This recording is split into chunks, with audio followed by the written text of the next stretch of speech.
By the way, Claire chimed in, stepping boldly between Chris and Sana. About why we're actually here. Chris recoiled slightly from her sudden proximity. Oh, right, he managed to say. He had been wondering what had brought Claire and the others back to this world so unexpectedly. To put it simply, we've come to fetch you again, Claire announced, her tone as casual as a neighborhood friend dropping by for a chat. It was exactly as Chris had suspected. The presence of the two dragons, Elandra and Ramal, had already tipped Chris off. He had suspected as much. And yet, he couldn't fathom the reason. He had already secured the Aqua, fulfilling his obligation to them. As if reading the doubt flickering in his eyes, Claire spoke. Our success in obtaining the Aqua seemed to set things in motion. Ignis, Terra, and Kylum have all successfully secured their central cores. She explained. However, it seems they're having a bit of trouble getting their hands on Ventus. The Ventus, the crystal element of wind, rumored to be hidden deep within the Haze city. But if you've already secured the others, surely there's no longer any risk of the dark forces destroying Earth, right? Sana interjected, seeking clarification. Claire twisted her body around to face Sana. Well, that's true in a sense. However, the ultimate goal of the Central Command and the Galactic Federation is the ascension of Earth. If even a single element falls into the hands of the dark forces, Earth might avoid total annihilation, but it will remain under their constant interference. Humanity will be unable to ascend, trapped indefinitely in the stagnant rift between the third and fourth dimensions. Having delivered this grim explanation, Claire turned her attention back to Chris. And that is exactly why we need your help again, Chris. The mission to secure the Ventus has been entrusted to a girl named Fiona. Claire continued, but it's not just her, it seems the other chosen ones, those who successfully retrieved the Ignis and Kylum, are already converging there to provide backup.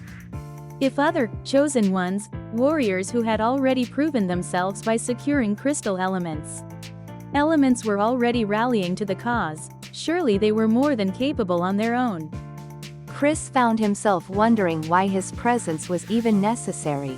Having you there will simply tip the scales in our favor. It increases our chances of success, Claire said, as if plucking the thoughts right out of his head. But if they're struggling, it means the danger is on a different level, doesn't it? Chris countered. Memories of his quest for the Aqua flashed through his mind, the moments he had come face to face with death. He knew he was only alive today because of the Pula. It had been a stroke of pure luck, nothing more. He couldn't forget the cost either. Bolark had been sacrificed, and countless soldiers had lost their lives in the fray.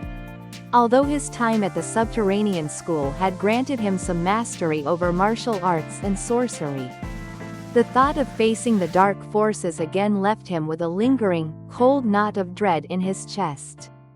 I wouldn't say the danger is necessarily higher, Claire began, her voice trailing off.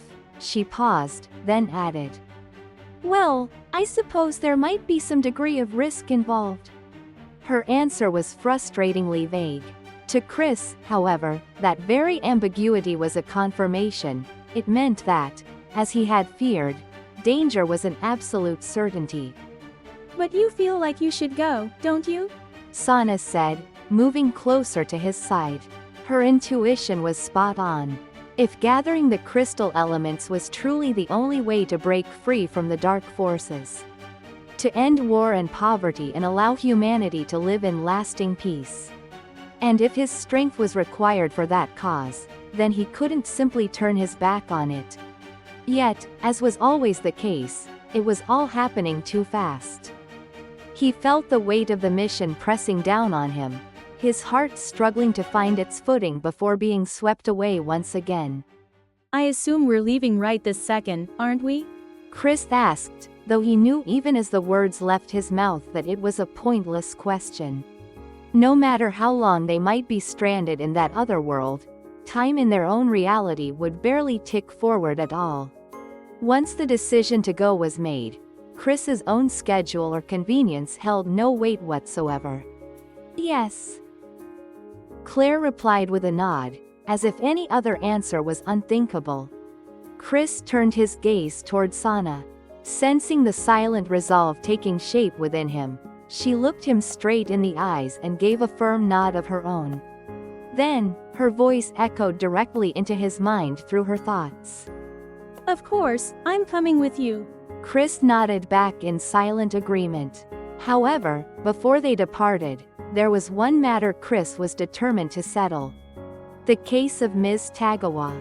Was their teacher truly the mastermind behind yesterday's incident? And if so, what could her motive possibly have been? Chris wanted to clear the air and leave with a settled mind. With that in mind, he decided to consult Elandra about the previous day's events. He gave a concise summary of what Yuri had told him, the unsettling sequence of events that had led her to start summoning demons.